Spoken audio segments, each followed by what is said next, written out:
Hello students. Now today we are going to learn the new topic of this text, that is the alchemy of nature. The alchemy of nature म्हणजे निसर्गाची किमिया, निसर्गाची जादू जी आहे ती आपल्याला बघायची आहे आज. But before going to turn towards the actual lesson we must have to go through the warming up activities. पण सुरुवातीला आपल्याला हे चटचाट क्वेश्चन जे आहेत, वॉर्मिंग अप ॲक्टिव्हिटी जे आहेत ते आपल्याला बघायचे आहे. बघा फर्स्ट क्वेश्चन काय दिला आहे, divide the class into 5 groups. Here that is given first question, divide the class into 5 groups, discuss in the group the following questions, uh, give one question to each group. Okay, seeds regerminate from another seed. We have to discuss here apple, lemon, cherry, etc. Second one, here we have seen first one, seeds regerminate from another seed, that is apple, lemon, cherry, etc. Plants and flowers wilt and become one with the earth. Plants and flowers wilt and become one with the earth. म्हणजे असे कुठले plants आहेत किंवा असे कुठले flowers आहेत किंवा फुलं आहेत की ते बिकम विल्ट, ते कोमेजतात आणि खाली माती समान होतात, म्हणजे खाली पडतात, ते जमिनी समान होतात किंवा माती समान होतात. असे कुठले प्लांट्स आहेत असे बीमध्ये विचारले. तर टोमॅटो आहे, पोटॅटो, ओनियन, रोज, सनफ्लावर, मोगरा, these are okay, these are the plants and flowers, they wilt and become one with the earth again. Okay, after that see, cacti thrive in the desert region. cacti म्हणजे cacti म्हणजे निवडून होतं आपण मराठीमध्ये त्याला. cacti thrive in the desert region म्हणजे dessert रिजनमध्ये, म्हणजे वाळवंटामध्ये कॅक्टाई जे आहे म्हणजे निवडुंग जे आहे ते निवडुंग मोठ्या प्रमाणात असतं किंवा आपल्याला त्याची भरभराट बघायला मिळते. कुठं? डेझर्ट रिजनमध्ये. तर असे कुठले आहेत तर कॅक्टस. तर हे आपल्याला डिस्कस करायचं आहे काय ॲक्च्युली हे त्यामध्ये, म्हणजे डेझर्ट रिजनमध्ये ते का भरभराट येते. The cactus is a unique plant which grow in the desert area, and actually it is their ability to thrive in the desert. Actually it is its ability to thrive in the desert area. So we can see here cacti thrive in the desert area. Next one, bare nature turns green in spring. bare nature turns green in spring. bare nature म्हणजे काय की एखादं झाड असेल तर त्या झाडाला पाणी फुले अजिबात नसतात, त्याला बेअर म्हणजे ओझाड किंवा उसाड. तर bare nature turns green in spring. जेव्हा निसर्ग हा ओसाड असतो आणि तो निसर्ग आपल्याला ओसाड निसर्ग आपल्याला स्प्रिंगमध्ये बघायला मिळतो. तर याबद्दल आपल्याला काय सांगता येईल तर as we seen that March is when the transition from white winter to green springs, and it really takes place when trees, what we say, that trade in their bare-handed branches for leafy green stems, and clearly spring has arrived. And when once again one of the bare tree turns into full of flowers, leaves, at the same time we say that spring comes. Okay, after that caterpillar turns into butterfly. caterpillar turns into butterfly म्हणजे सुरवंटाचं एखाद्या बटरफ्लायमध्ये रूपांतर होते. Actually it is truly a fantastic mechanism developed by our nature. Okay, these are all about the first question. Now we are going to turn towards the next question, role of nature. Second one, that is role of nature. Here discuss in pair the role played by nature and complete the wave diagram. nature the best teacher आणि role of nature. आता role of नेचरमध्ये आपल्याला सांगता येईल तर inspire म्हणता येईल किंवा motivator. After that nurturer, commander, teacher, as we say that inspire, motivator, nurturer, commander, etc. Okay, here nature the best teacher. What we say, how we say that nature the best teacher. Here forgiver, alchemist, shaper, after that guide, then ancestor, as well as explorer, after that teacher, and last one soother. Okay, these are nature the best teacher. Now we are going to turn towards the third question, that is look at the following things, discuss with your friend, what do you learn from them.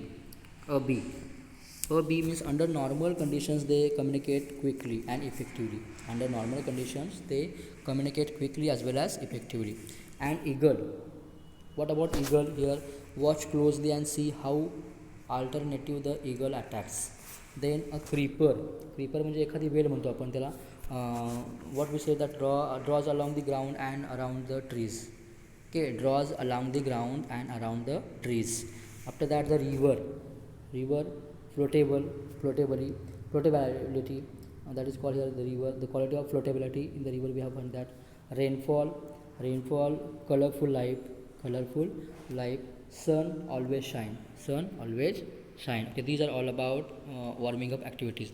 Now we are going to turn towards the actual lesson, the alchemy of nature. Okay, here in this lesson the narrator describes her close experience with different features of nature. इथं या लेसनमध्ये नारेटरनं तिचा जो अनुभव आहे, तिला जो आलेला आहे, निसर्गाशी जो अनुभव आलेला आहे तो इथं व्यक्त केलेला आहे. ओके, आता काय दिलं बघा, द अल्केमी ऑफ नेचर म्हणजे निसर्गाची केमिया. To see a world in a grain of sand and a heaven in a wild flower, hold infinity in the palm of your hand and eternity in an hour. William Blake. आता इथं William ब्लेकचं काय म्हणतात बघा, त्यांनी quotation दिले आहे. To see a world in a grain of sand म्हणजे जर आपल्याला जग बघायचं असेल, कशामध्ये, धान्यामध्ये बघायचं असेल, किंवा and haven in a wild flower, किंवा आपल्याला फुलांच्यामध्ये स्वर्ग बघायचा असेल बघा, जर आपल्याला ग्रेन ऑफ सँडमध्ये वर्ल्ड बघायचं असेल, to see a world, if you want to see a world in a grain of sand, if you want to see a heaven in a wild flower, म्हणजे जंगली फुलामध्ये आपल्याला जर स्वर्ग बघायचा असेल, किंवा ग्रेन ऑफ सँडमध्ये तुम्हाला जर वर्ल्ड बघायचं असेल, तर you must have to do what, hold infinity in the palm of your hand and eternity in an hour. म्हणजे तुम्हाला काय करायचं आहे, तुमच्या हातात जी वेळ आहे ती वेळ तुम्हाला पकडून ठेवावी लागेल. तुमच्या हातामध्ये जी अमर्याद वेळ आहे, that is call your eternity, infinity आणि इटर्निटी, तर तुम्हाला ती वेळ जी आहे ती वेळ तुम्हाला पकडून ठेवावी लागेल. ओके, म्हणजे तुमच्या वेळेवरती ताबा राहायला पाहिजे जर तुम्हाला या गोष्टी करायच्या असतील तर. ओके, म्हणजे वेळेला इथं खूप महत्त्व दिलं पाहिजे. त्यानंतर आपल्याला बघायचं आहे, हे विल्यम ब्लेकसमोर सांगितलं, we instinctively turn to outdoor activities. आता इथं दिलं आहे बघा एक वर्ड, इन्स्टिंक्टिव्हलीचं मिनिंग इथं दिलेलं आहे.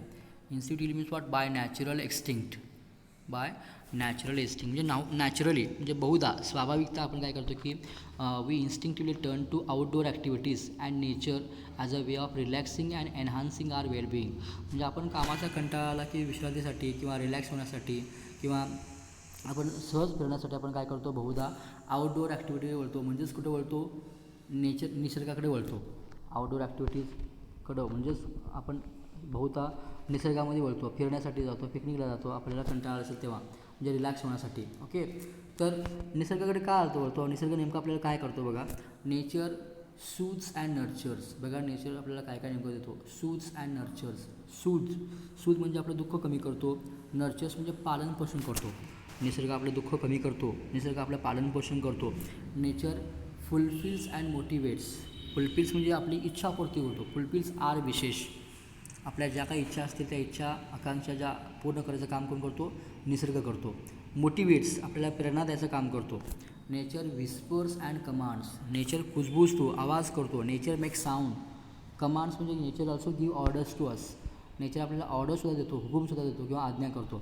या सगळ्या गोष्टी निसर्ग करतो आपल्याला. बघा आता तुम्हाला हा वेब प्रश्न विचारतील की नेचर आपल्यासाठी नेमकं काय करतो, तर nature suits and nurtures, nature fulfils and motivates, nature whispers and commands. म्हणजे निसर्ग आपल्या दुःख किंवा वेदना कमी करतो, आपलं पालनपोषण करतो, आपल्या इच्छापूर्ती करतो, आपल्याला प्रेरणा देतो. नेचर कुजबुजसुद्धा म्हणजे आवाज करतो आणि नेचर ऑर्डरसुद्धा देतो. Are you listening. आता इथे काय विचारलं बघा, तुम्ही हा निसर्गाचा आवाज कधी ऐकला आहे का, असा प्रश्न त्यांनी रीडर्सना विचारलेला आहे. At same time when I do it leaves me in completely awe. Awe means what, your a feeling of respect with wonder. A feeling of respect with wonder म्हणजे एक भीतियुक्त आदर या अर्थानं. When I do it leaves me in complete awe. म्हणजे जेव्हा मला हा प्रश्न विचारला गेला तेव्हा मला खरोखर एक भीतियुक्त आदर किंवा एक भीतियुक्त आदर निर्माण झाला. कुठला प्रश्न विचारला, are you listening the nature at the same time. त्यानंतर आता इथे एक इन्सिडेंट दिले आहेत वेगवेगळे, त्यातून आपल्याला काहीतरी शिकायचं आहे. We have a hibiscus plant in our garden. आता इथं या नरेटरने सांगितलं की आमच्या बागेमध्ये कुठलं एक प्लांट आहे, हिबिस्कस प्लांट आहे, म्हणजे एक जास्वंदाचं रोपटं आहे. तर त्याचा गुणधर्म काय आहे बघा, every fortnight flower blooms on it.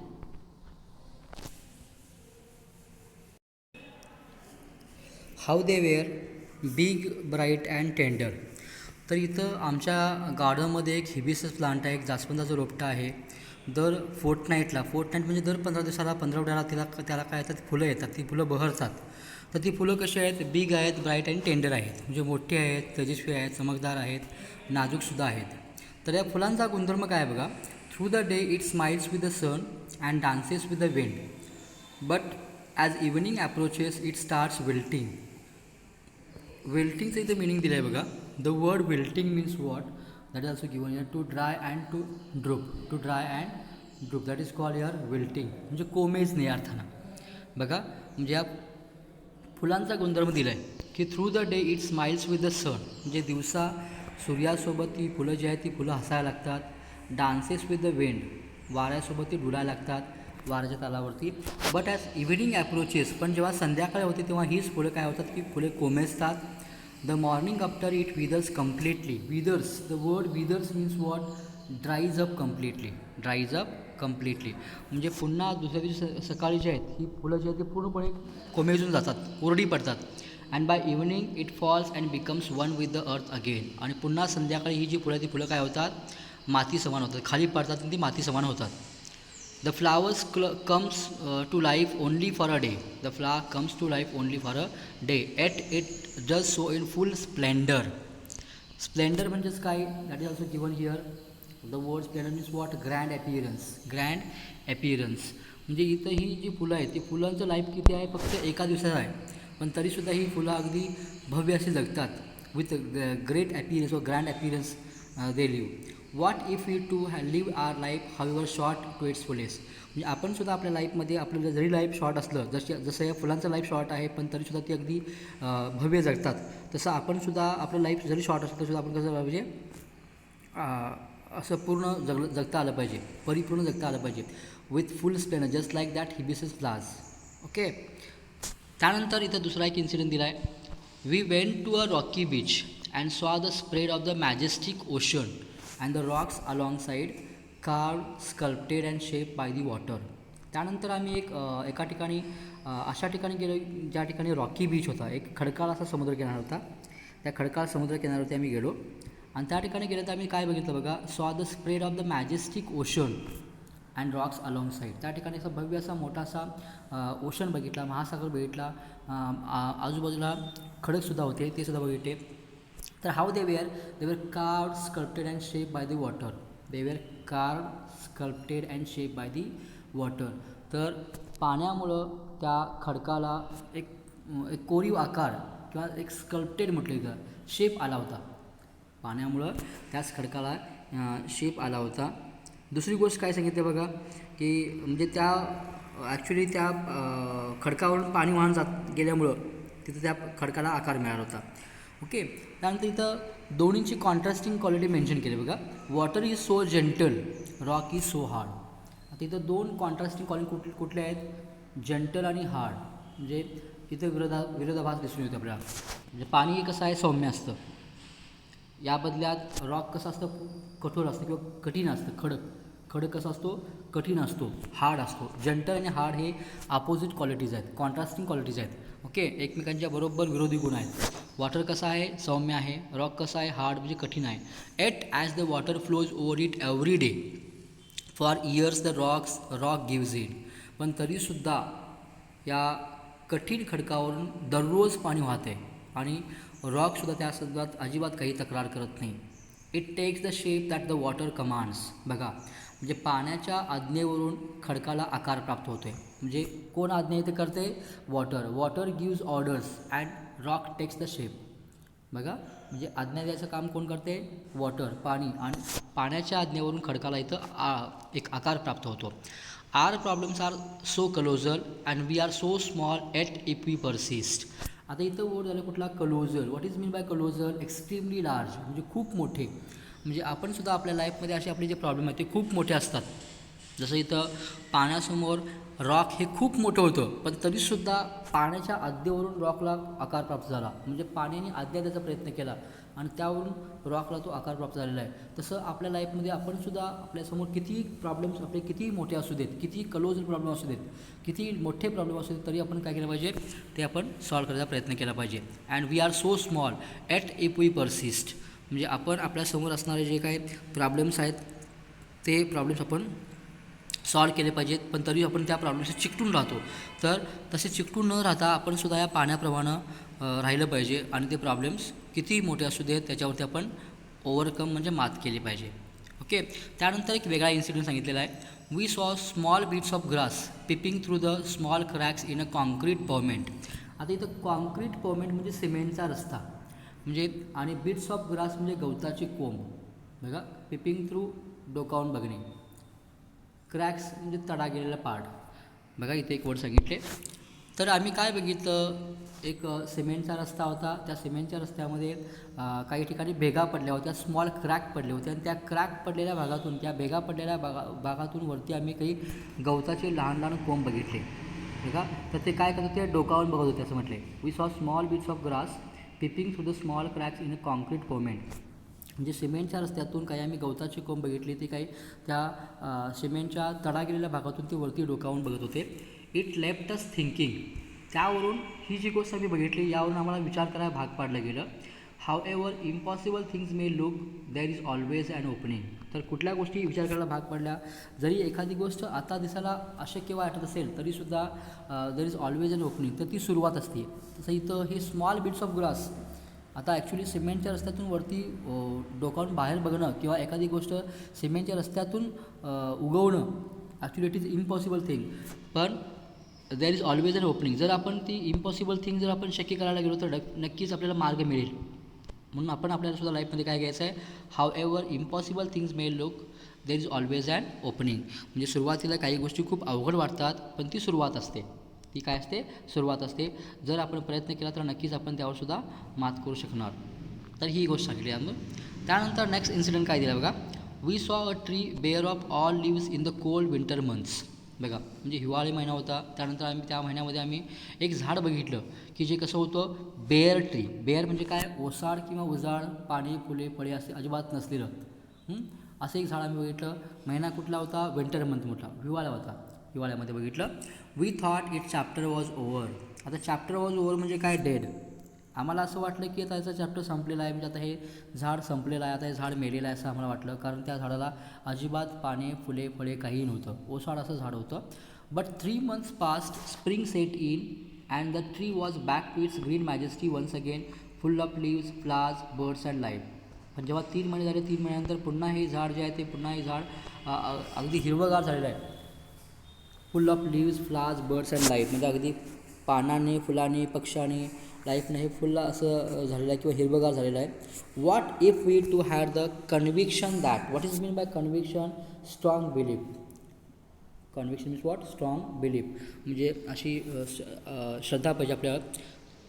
That however difficult things are right now, it will not remain so forever, remember this too shall pass.